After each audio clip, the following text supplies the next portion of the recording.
The message had been broadcast for 3 stellar cycles, a desperate plea flung across the vast emptiness of space, encoded in mathematical constants that any sufficiently advanced civilization would recognize.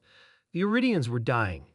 Their blue-green world, once teeming with life, was slowly being consumed by an aggressive crystalline parasite that defied all attempts at containment. Commander Trell stood on the observation deck of the last functioning orbital station, watching another section of the southern continent succumb to the sparkling death. What had begun as a scientific curiosity, strange formations discovered in a remote mining operation, had evolved into an extinction-level event within a decade. Any responses? Trell asked, not turning from the viewport. Science Officer Meridian sighed heavily. 17 species have acknowledged receipt. All express sympathy, none offer assistance. It wasn't surprising. The Galactic Conclave had policies about interfering with planetary catastrophes, especially those involving unknown contagions. Too much risk of spreading whatever was killing the Iridians to other worlds. Better to quarantine an entire species than endanger the rest of the galaxy. There is one anomaly, Marin added hesitantly. A response using our broadcast frequency, but not adhering to standard conclave protocols. The translation matrix is struggling with it. Trell finally turned. Show me. The holographic display flickered to life, showing a crude but functional communication. The language was unfamiliar, but the intent was clear enough. Coordinates, the time frame, and what appeared to be specifications for a landing zone. Who sent this? Trell demanded. Species calling themselves humans.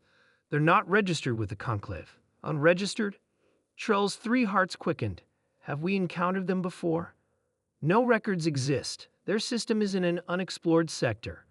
Based on signal analysis, their technology is primitive by Conclave standards.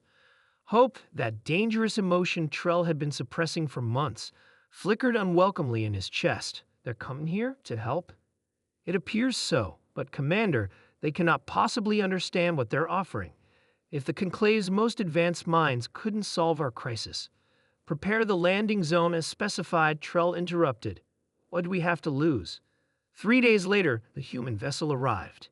It was ungainly by Iradian standards, all sharp angles and exposed mechanics, lacking the biomimetic elegance preferred throughout the Conclave. It landed with a thunderous roar that sent clouds of dust billowing across the designated zone. Trell and a small delegation waited at the perimeter, their environmental suits glimmering in the harsh sunlight. The crystalline infection had already claimed much of the atmosphere, making it toxic even to native Iridians. When the hatch opened, Trell's first impression was disappointment. The creatures that emerged were bipedal, soft-looking, with only 2 eyes and arms that seemed incapable of complex manipulation. How could these beings help when the greatest minds of 17 advanced civilizations had failed? Greetings, the lead human said through a crude translation device. I'm Captain Ellis. We received your distress call. You understand our situation? Trell asked carefully. A parasitic crystalline organism consuming your biosphere. Yes, we've brought specialists. More humans emerged from the craft, unloading equipment unlike anything Trell had seen before. Not the elegant biotechnology of the Conclave, but rugged mechanical devices that hummed and clicked alarmingly.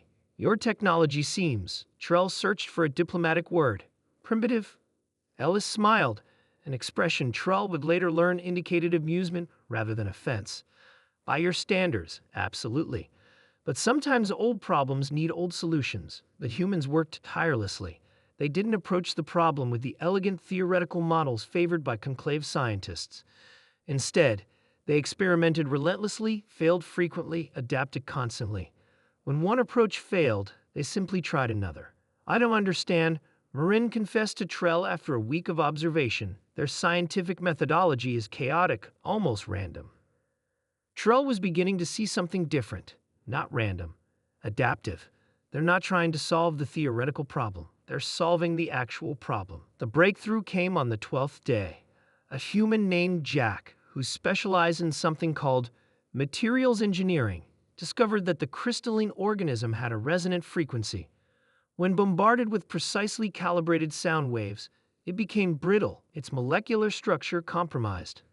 It's like an opera singer shattering glass, Jack explained, grinning at the uncomprehending Iridians. Hit the right note, and the whole thing comes apart. The solution wasn't elegant. It required massive acoustic emitters to be deployed across the planet. It was noisy, disruptive, and left behind mountains of crystalline debris that would take decades to clean up. But it worked. 6 months later, the infection was contained. The Iridian world would recover, though the scars would remain visible from orbit for generations. The humans prepared to depart, having refused all offers of advanced technology as payment. "Why did you come?" Trell finally asked Ellis on their last evening. "The Conclave deemed us too dangerous to approach. You risked everything for strangers."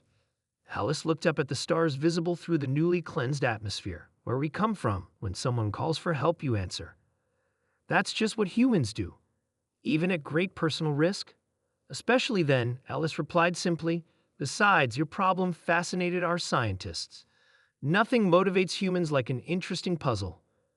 As the ungainly human ship lifted off the next morning, Trell drafted a message to the Galactic Conclave. It was time they knew about humans, this strange, primitive, astonishingly effective species that had done what 17 advanced civilizations would not. They answered a call for help simply because it was made. And in doing so, they had changed everything.